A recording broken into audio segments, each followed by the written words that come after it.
રાજકોટના જંગલેશ્વર વિસ્તારમાં ડિમોલિશન સામે હાઈકોર્ટનો સ્ટે 2 ફેબ્રુઆરી સુધી યથાવત સ્થિતિ જાળવવા અપાયો આદેશ। રાજકોટના જંગલેશ્વર વિસ્તારમાં દબાણ દૂર કરવા અંગે મ્યુનિસિપલ કોર્પોરેશન દ્વારા આપવામાં આવેલી નોટિસોના પગલે સર્જાયેલા વિવાદમાં અસરગ્રસ્ત રહીશોને ગુજરાત વડી અદાલત તરફથી કામચલાઉ રાહત સાંપડી છે।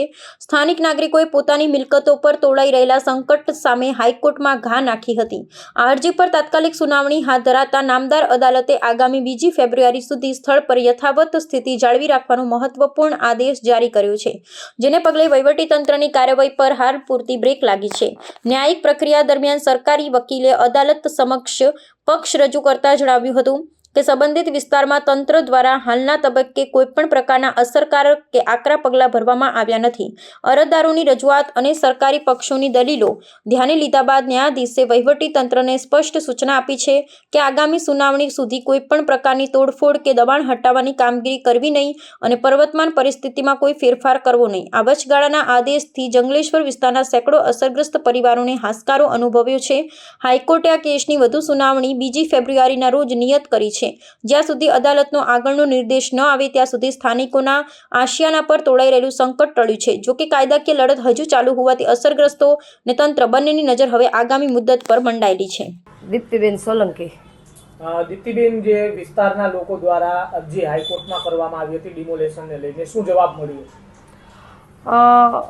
જી ચોક્કસ, ઘણા સમયથી વિસ્તારના લોકો લડે છે। એમાં ગઈકાલે હાઈકોર્ટે એવો ચુકાદો આપ્યો છે કે 3 દિવસનો સ્ટે આપ્યો છે, સોમવાર સુધીનો, અને સોમવારના દિવસે લાંબા ગાળાનો સ્ટે મળી શકે એવી પણ પૂરી શક્યતાઓ છે। એટલે અહીંયા આ વિસ્તારની અંદર લગભગ જેટલા મકાન પડે છે એમાં 5,000 ઉપર આવી જાય છે। ખરેખર સરકારે નોટિસ 1300 જણાને જ આપી છે, પણ બીજા ઘણા બધા લોકોને આવરી લીધા છે। એટલે ઘણા બધા લોકો અને બધા મીડિયમ અને નાના વર્ગના લોકો છે, જેને લોકો જંગલેશ્વરનું નામ પડતા એટલી બધી અત્યારે ખરાબ પરિસ્થિતિ છે કે એ લોકોને બહાર મકાન પણ ભાડે મળતા નથી।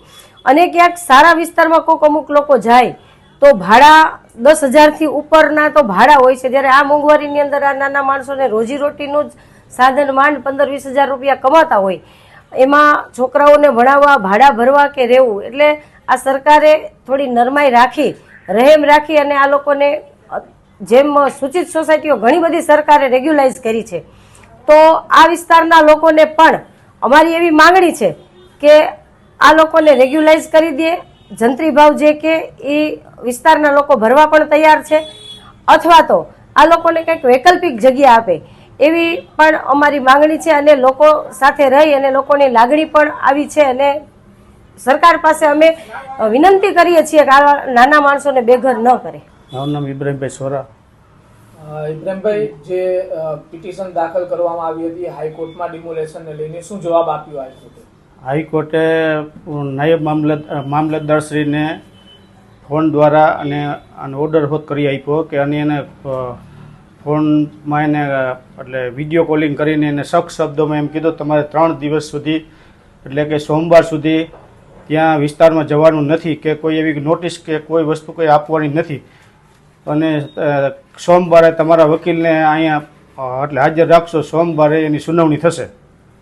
શું માંગ કરી છે? સાથે સાથે બીજી જે વિસ્તારના લોકો છે, અરજીકર્તાઓ છે, તેમને એ અરજીકર્તાઓએ એમ જ માંગ કરી છે કે અમને અહીંયા ઓછામાં ઓછા 50 વર્ષથી અમે અહીં રહીએ છીએ, તો અમને તમામને અને આ મકાનની અવેજીમાં મકાન આપો, અથવા મકાન અહીંયા અમને બનાવી આપો, અને જો બનાવી ન આપો તો અમને અહીંયા રેગ્યુલાઇઝ કરી દો, આવી સખ્ત એ તમામ લોકોની માગણી છે। અને આ નોટિસ 1358 નોટિસ આપેલી છે, પણ હકીકતમાં અહીંયા 50,000ની પબ્લિક ઓછામાં ઓછી થાય છે, કેમ કે 19 બૂથ આવે છે। 19 બૂથ એટલે અહીંયા આવડા આ વોર્ડ નંબર 16માં 1,25,000ની વસ્તી છે, તો એમાં જંગલેશ્વર વિસ્તાર છે, બાપુનગરથી લઈને રિંગ રોડ સુધીમાં 3500થી 4,000 મકાન આવે છે।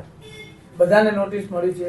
ના, નોટિસ તો 1358 જણાને જ આપેલી છે, અને પાડવાનું જે આ ડિમોલેશન કરવાનું જે આવડે સરકાર તરફથી જે કલેક્ટર સાહેબથી તમામને મકાન પાડવાની વિચારી રહ્યા છે.